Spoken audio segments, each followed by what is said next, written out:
Doctor Dhruvajyoti Nath ডাঙৰীয়া উদযাপন সমিতি তৰফৰ পৰা এখন সম্বৰ্ধনা পত্ৰ আমি প্ৰদান কৰি আমি আপোনালোকে ইতিমধ্যে গম পাইছে ৰাস সমিতি কালুগাঁও উদ্যোগত আৰু হলগুৰি মৌজা বাকী ৰাইজৰ সহযোগত আমি প্ৰায় 7 দিনীয়া কাৰ্যসূচীৰে শ্ৰী শ্ৰী কৃষ্ণৰ ৰাসলীলা আৰু ভাওনা প্ৰতিযোগিতা আমি অনুষ্ঠিত কৰিছোঁ। প্ৰথম কথা হ'ল ইতিমধ্যে আমাৰ 2 দিন পাৰ হৈছে।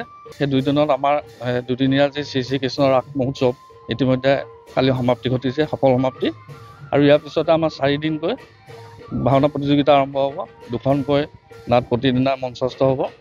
আৰু এই প্ৰতিযোগিতাত আমি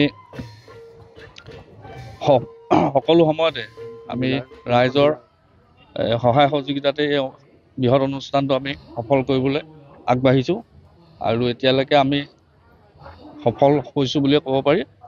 আৰু লগতে দলসমূহ আমাৰ প্ৰায় 3খন জিলাৰ পৰা প্ৰতিনিধিত্ব কৰি আহিছে আৰু সকলো দললৈকে আমি আজি আপোনালোকৰ যোগেদিও তেখেতলৈ আমি শুভেচ্ছা জ্ঞাপন কৰিছোঁ।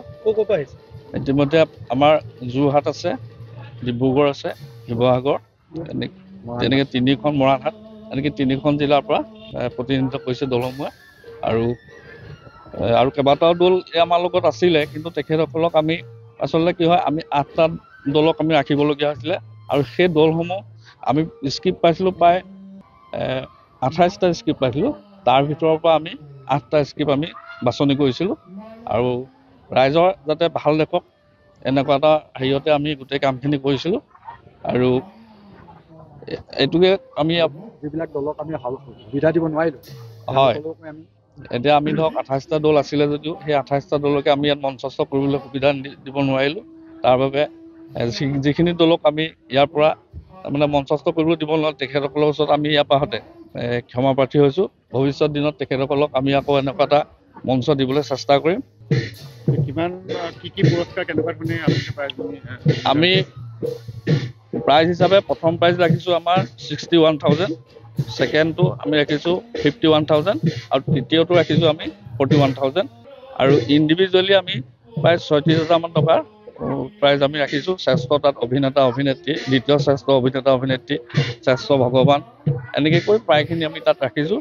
আৰু তাৰ সমমূল প্ৰাইজৰ হেৰি হয় আমাৰ 36,000 টকা। আৰু গোটেই আমাৰ কাৰিকৰী দিশৰ পৰা আদি কৰি গোটেই আমাৰ যিটো আমাৰ আজি 7 দিনীয়াভাৱে উদযাপন হয়, তাত আমাৰ সামগ্ৰিকভাৱে আমি প্ৰায় 8 লাখ 9 লাখ টকা এটা বাজেট আমি প্ৰস্তুত কৰিছিলোঁ। আৰু জানেই আপোনালোকে গাঁৱৰ সমাজ, তাতে অকণমান কষ্ট কৰিছোঁ, ৰাইজৰ মৰম পাইছোঁ আৰু ৰাইজৰ মৰম পাই আমি অন্ততঃ ক'ব পাৰোঁ যে এনেকুৱা অনুষ্ঠান ভৱিষ্যতলৈ আমি আকৌ এবাৰ পাতিবলৈ সক্ষম হ'ম।